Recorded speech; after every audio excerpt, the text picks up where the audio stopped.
Mr. Speaker, over the past several days, we have heard non-stop hysteria, both in and out of this House, as the NDP opposition, its leader and their allies continue their desperate attempt to paint the Alberta Sovereignty within the United Canada Act as some sort of undemocratic power grab threatening the democracy. That somehow this act gives power to Cabinet to unilaterally alter legislation behind closed doors, despite the fact that it does not.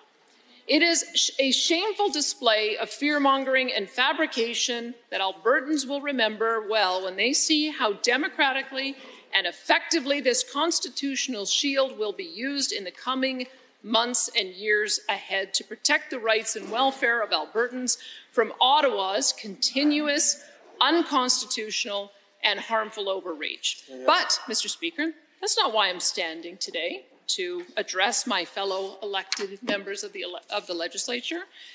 You see, as unseemly as the NDP has acted these past 72 hours, voting against a bill they hadn't even read, making accusations and statements without a shred of truth that had to be deleted from Twitter, despite it all, these sorts of antics and tactics, for better or for worse, are part of our democratic process. In this Legislative Assembly, the government proposes legislation. We debate, we argue, and we advocate our positions passionately. And then we in this chamber each vote on the bill as duly elected members of the people of Alberta. And if that vote passes with a majority, that bill becomes the binding and constitutionally enforceable law of the province of Alberta. This is how democracy works. This is the rule of law. It is the very foundation of our democracy. Yesterday, the leader of the NDP opposition spoke with the media outside this chamber, and when told by a reporter that Prime Minister Justin Trudeau was taking no option off the table, including the potential of Mr. Trudeau unilaterally revoking and quashing the Alberta sovereignty within a United Canada Act, should it pass in this elected assembly, the NDP leader stated, and I quote, "I think if they revoked the act, that would be the right thing to do." Shame. Unquote. Shame. The meaning of the NDP leader's words are crystal clear.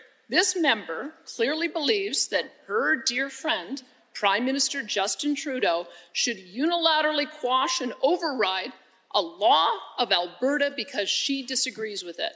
And I have to say, Mr. Speaker, in my lifetime, I have never heard a more undemocratic statement or thought uttered by an elected official in this province, let alone one who sees herself fit for the office of Premier.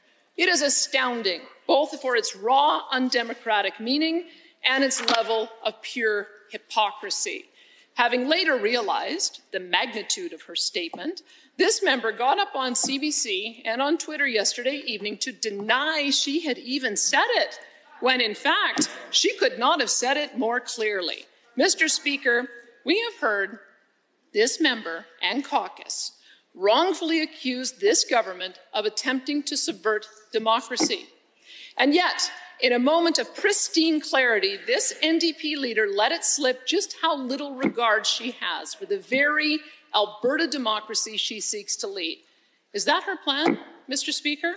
When the NDP leader doesn't get her way in this democratically elected assembly, will she just call up her good friend Justin Trudeau and her federal party leader Jagmeet Singh to direct their coalition government to quash and override the laws of our land?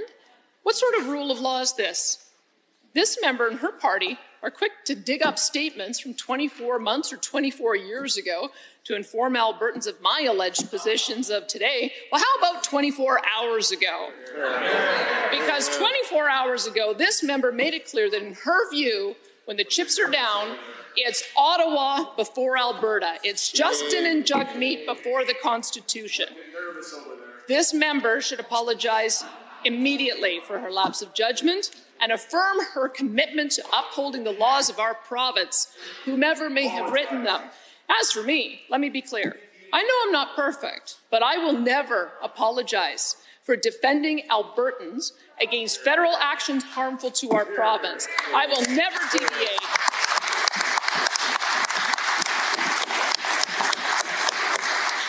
I will never deviate from putting this province above any federal leader. My loyalty is to Albertans. I will accept their judgment of me and this government, whatever that may be, and I will never call upon any federal prime minister to override or strike down a law passed by this legislative assembly. Albertans are a proud and free people. We are not mere subjects of politicians in Ottawa, able to quash the laws of this elected assembly upon request. I'd ask this honourable member and everyone in this House to remember who we serve. Because for me and this side of the House, there is no debate. We serve Albertans first, always. Thank you.